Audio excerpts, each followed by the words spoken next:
Snap Judgment Studios. Daily Show correspondent Dulce Sloan and writer Josh Johnson are best friends who rarely agree on anything. On the new podcast called Hold Up with Dulce Sloan and Josh Johnson, they turn their hilarious, unpredictable, and legendary office banter into a war of words about topics big and small. Mostly small, from texting versus calling to club bangers versus conscious rap and everything in between. Listen to Hold Up with Dulce Sloan and Josh Johnson from The Daily Show every Thursday on the iHeartRadio app, Apple Podcasts, or wherever you get your podcasts. Attention shoppers, we now have taste in the bread aisle. Dave's Killer Bread, that's right.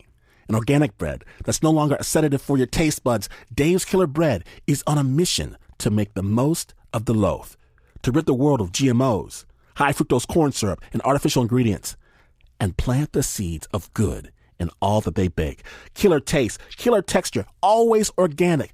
Dave's Killer Bread. Bread amplified. In the master's chambers, they gather for the feast. They stab it with their steely knives, but they still can't kill the beast. You're listening to Spooked. Stay tuned.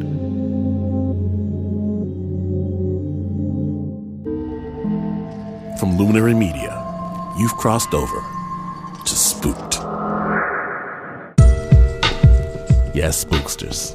This is just one of the episodes from our new season of Spooked, available on Luminary Premium.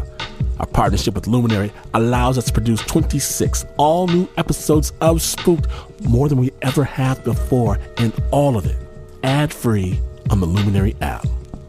Sign up for Luminary Premium and access your first month of all premium shows, including the newest Spooked episode, for free. After that, the service is just $7.99 per month, and you can cancel anytime. Terms apply. Just go to luminarypodcast.com.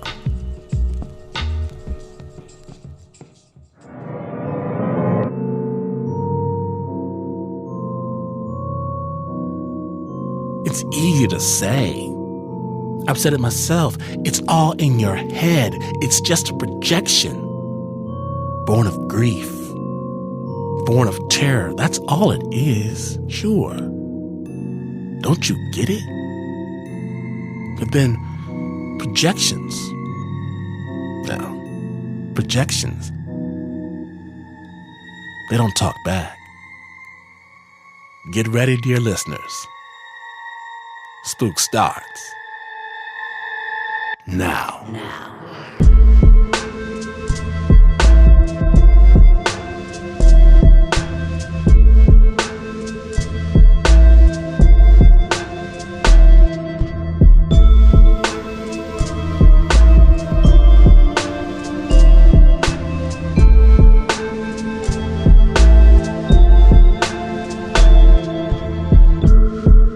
Today, we traveled to Mexico for a very special story, one that's dear to our hearts here at The Spooked. I'm honored to introduce you all to Maribel Plasencia. Spooked.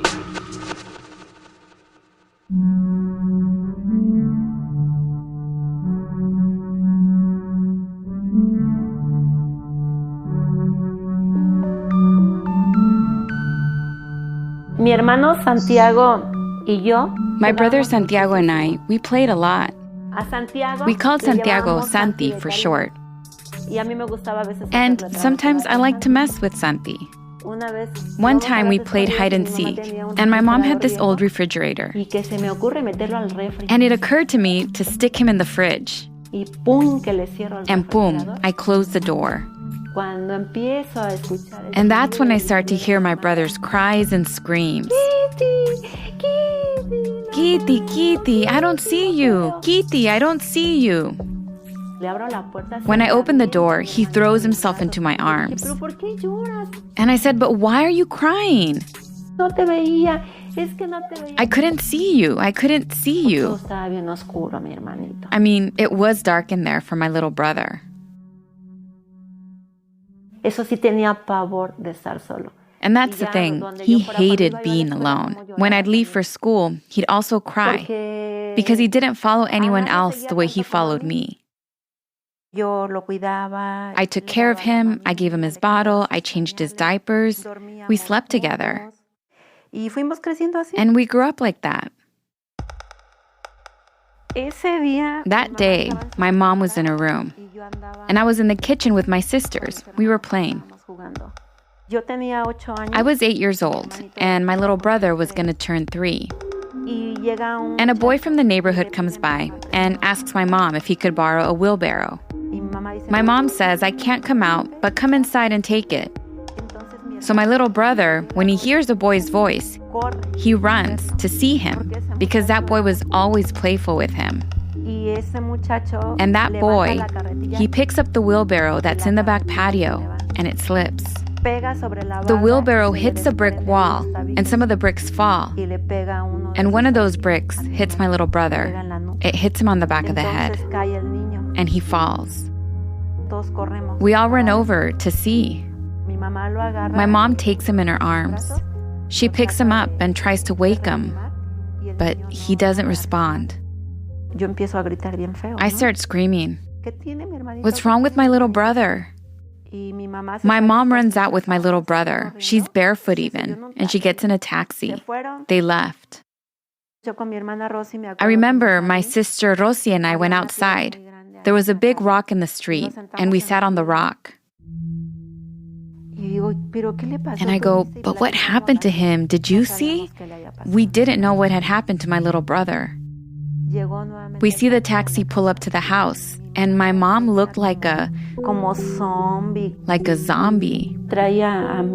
My mom had my little brother in her arms. And I asked someone, what happened? And they said, well, your little brother died. Back then, I didn't understand what death was. I mean, I didn't know what it meant to die. Relatives started arriving, and people from the funeral home came. They said they were going to prepare the boy. And someone said, take the girls. So they take us to the neighbor's house. We were at the neighbor's house for a long time. When they finally said we could go back, I run out towards my house.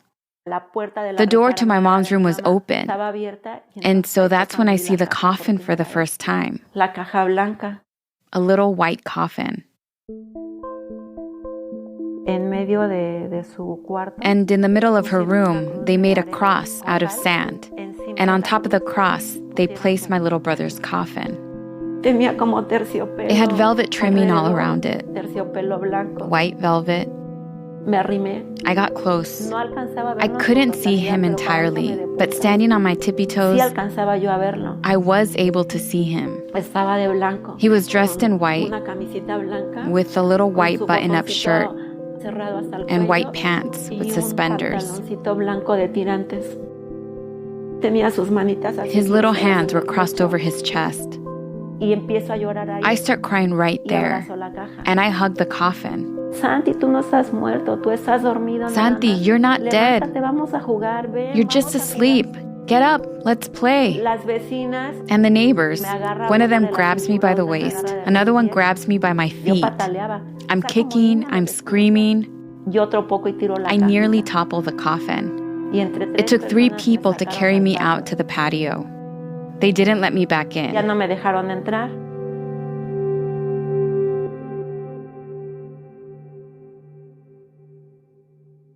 And then night came, and everyone fell asleep. That's when I decided to go inside. I went and sat next to him. And with my hands, I would try to open his eyes, and I would say, wake up. You can't go. You have to be here because we have so many things to do. I kept waiting for him to get up. I was so tired. I fell asleep in the chair. The next day, my dad put us all in white dresses with little pockets in the front. And then my dad gives me a small bouquet of white roses. People start grabbing flowers. And my dad tells me, honey, it's time to take your brother to the cemetery. We walked to the cemetery, and he was in the middle. And behind the coffin, my mom, my dad, and us kids. We walked to where there was a hole in the ground. We walked on top of these mounds of dirt, and the dirt fell and would go into the hole. The shoes we had on were now black from all the dirt. That's when I start to scream. Dad, no, you can't put him in there because he'll suffocate. He's gonna die. I still remember leaning over and seeing everything black, humid. And my dad said, your brother's already dead.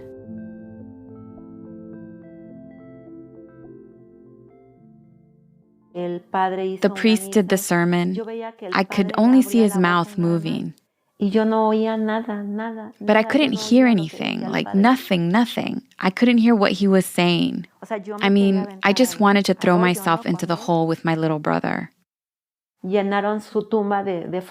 filled his grave with flowers, and they started to throw dirt on him. And my mom was screaming at God, you don't exist. If you existed, my son wouldn't be dead. It was getting dark by the time we left.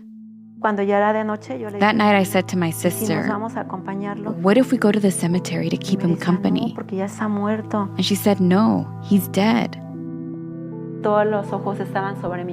All eyes were on my mom because she was in very bad shape. And us kids, they sent us to school like nothing happened. But I kept wondering, where's my brother? In fact, I wouldn't let anyone else sleep in my bed because I believed my brother was going to come back.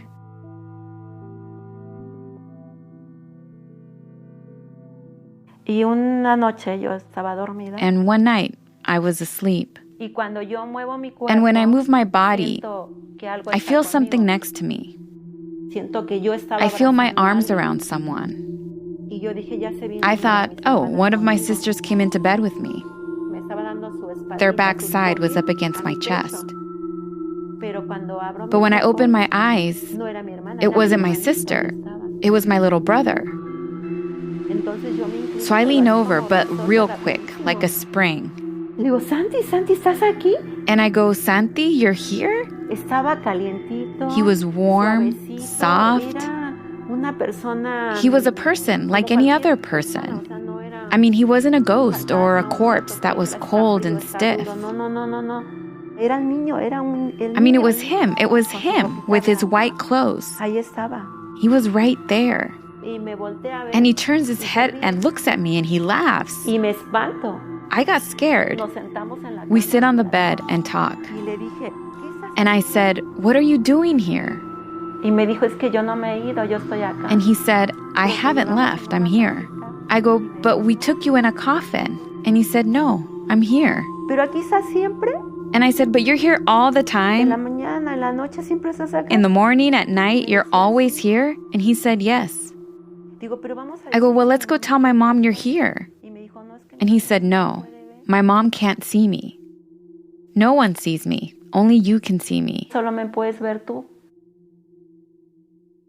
But then my brother hugged me and said he was really scared. I go, why? And he says, because where I am, it's very cold. And it's dark, and I'm all alone. In that moment, I was happy because I was looking at my little brother. I was hugging him. I could feel him. I was so happy he was there with me. And I said, I'm going to put a sweater on you. And he said, no, I'm always going to be cold. And I go, but why are you cold? And he said, my mom cries too much. He said that my mom wasn't letting him go because she cried so much. And I said, but where are you then?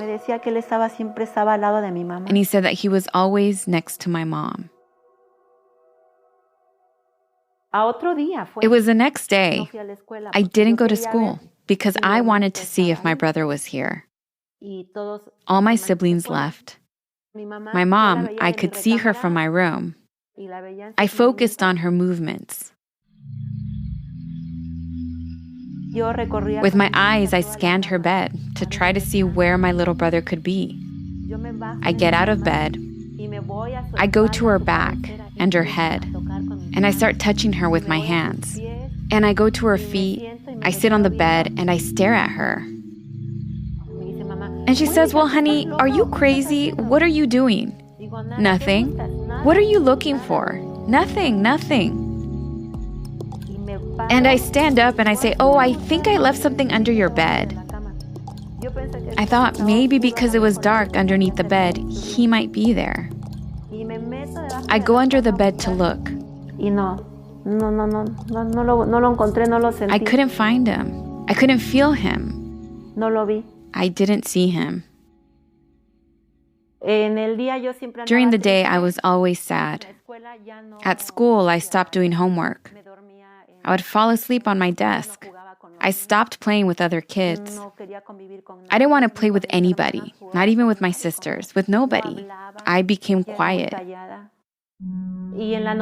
But when night came, it's like I came to life again because I knew that at night, my brother would come.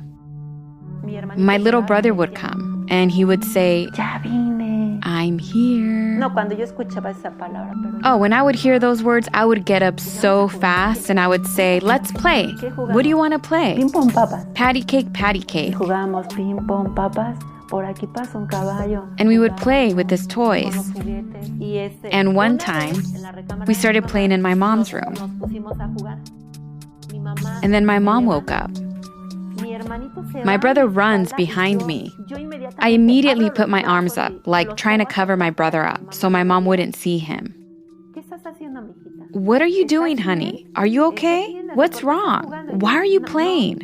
And I go, No, I'm fine. "But what are you doing?" Nothing. Just go to sleep." When I see my mom close her eyes, I say, "She's asleep." But when I turn around, my brother isn't there anymore. So then I wouldn't see him anymore. I never saw him walk away or anything. He'd just disappear. But I didn't tell anyone. I was scared that if anyone else found out, I wouldn't be able to see him anymore. And then one day, my family started to wonder why some of Santiago's toys kept popping up on the floor every morning.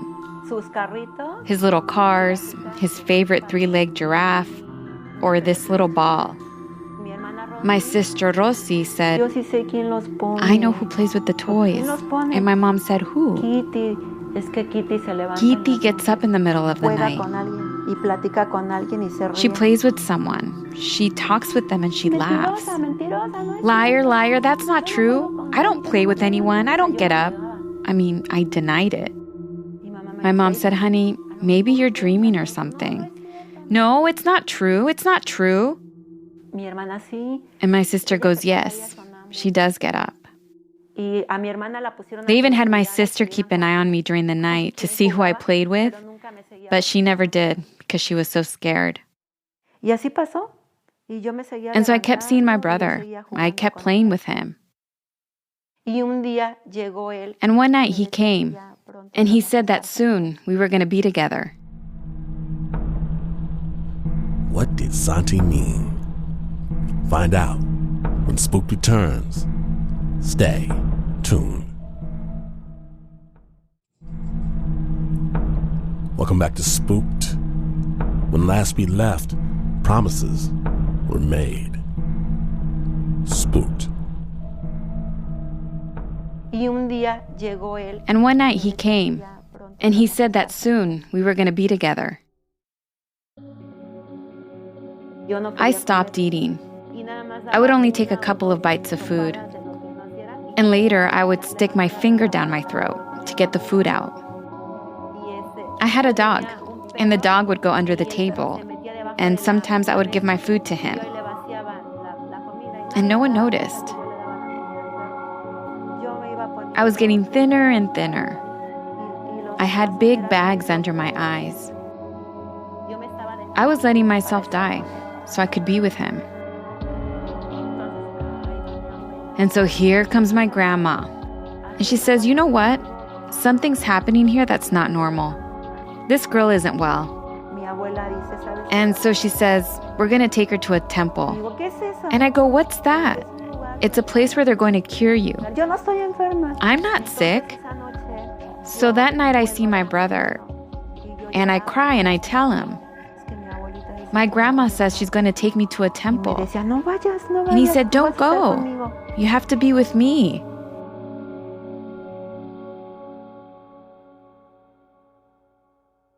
Entonces, cuando llegó el día, so when the day came to go to the temple, para que me sacaran de la casa, estuvo en chino. I made it so hard for them to get me out of the house. I threw myself on the ground and I said, I'm not going, I'm not going, I'm not sick. They dragged me out of the house and they took me. When we got there, I saw a room with candles. And I said, I don't want to. I don't want to see the witch. And they said, she's not a witch. I don't want to, I screamed.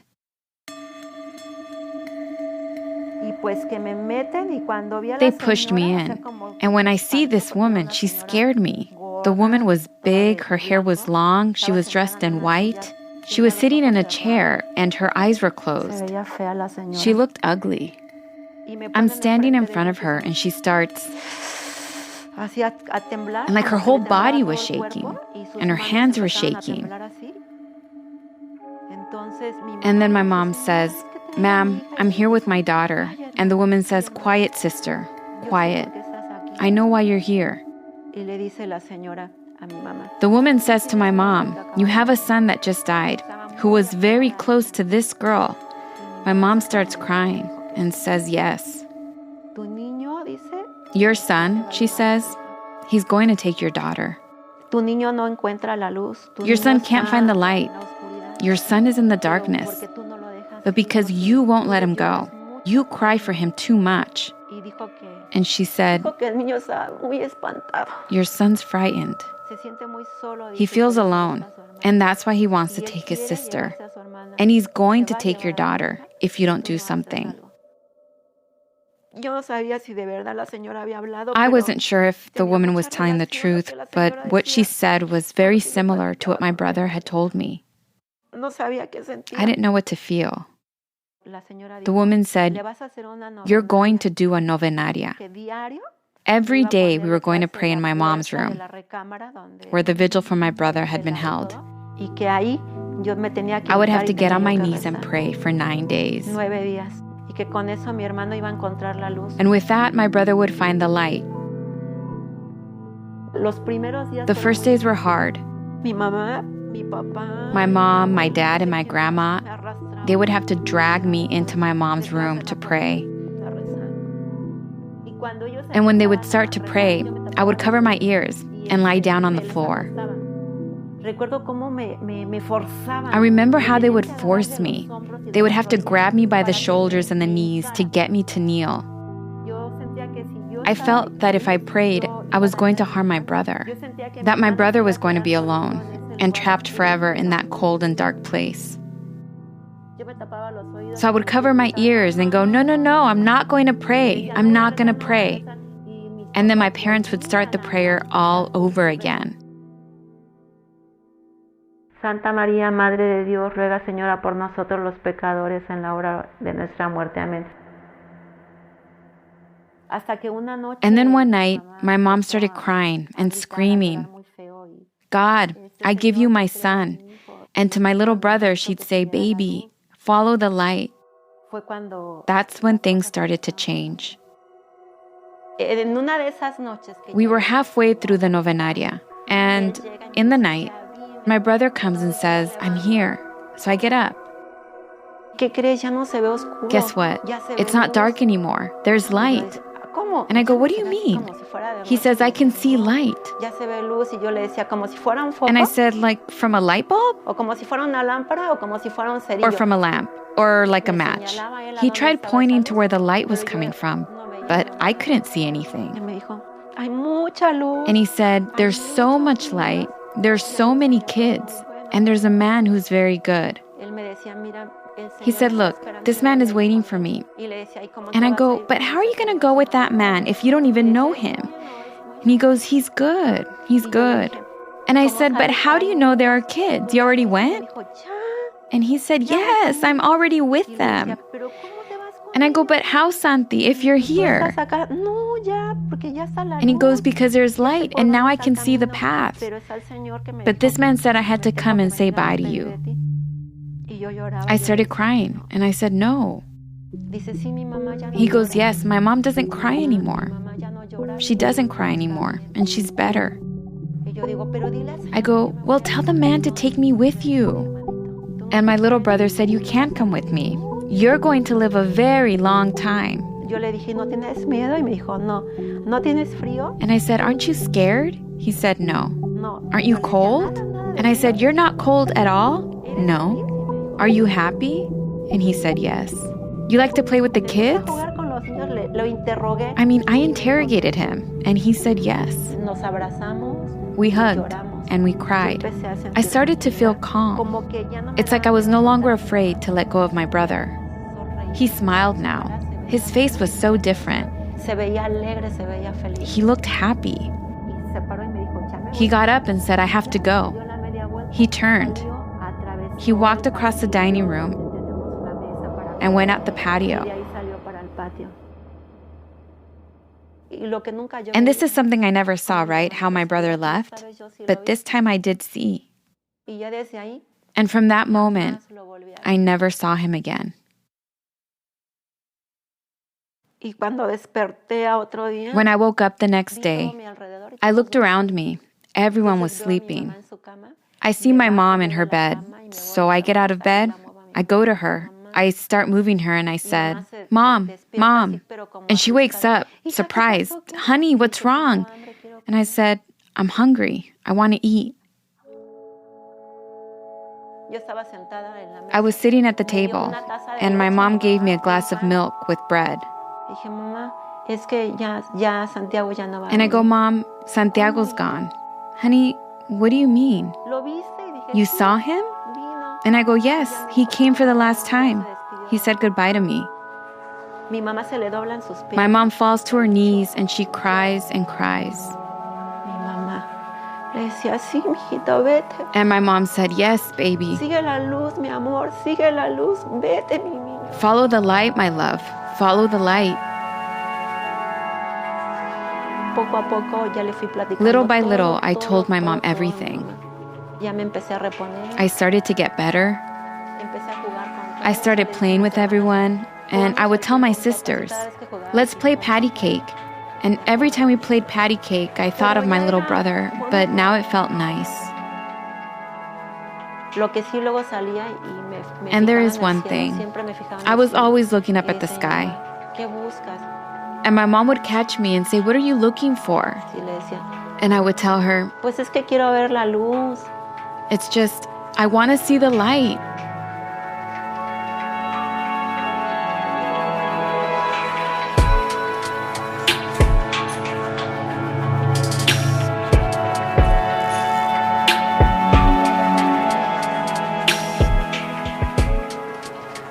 Thank you, Maribel. From the bottom of our hearts for sharing your extraordinary story. Love to you and your family. That piece comes to us from Spooked correspondent Eric Yanez. Original score by Renzo Gorio. Produced by our very own Nancy Lopez.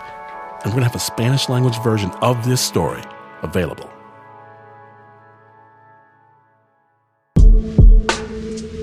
Now then, just because we've reached the end doesn't mean it's over, Spookster. It is never over. Never over.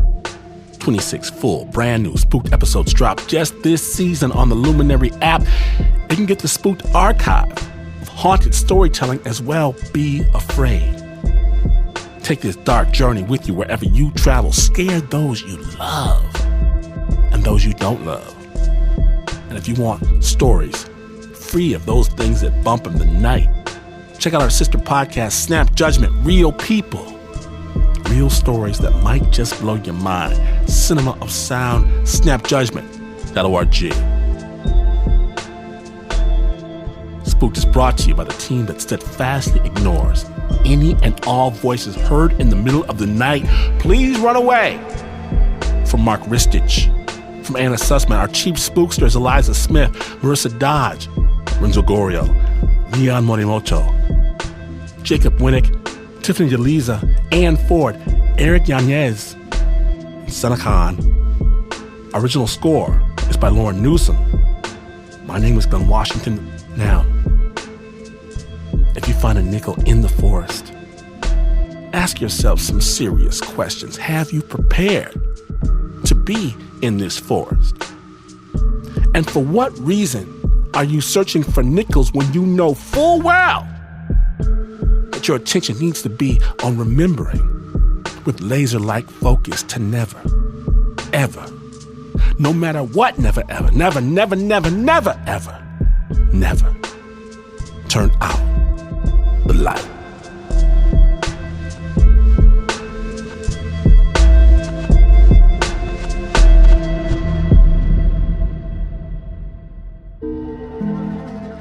This episode of Spooked was summoned in the dark of night by Luminary Media. For all the newest episodes of Spooked, go to luminarypodcast.com or download the Luminary mobile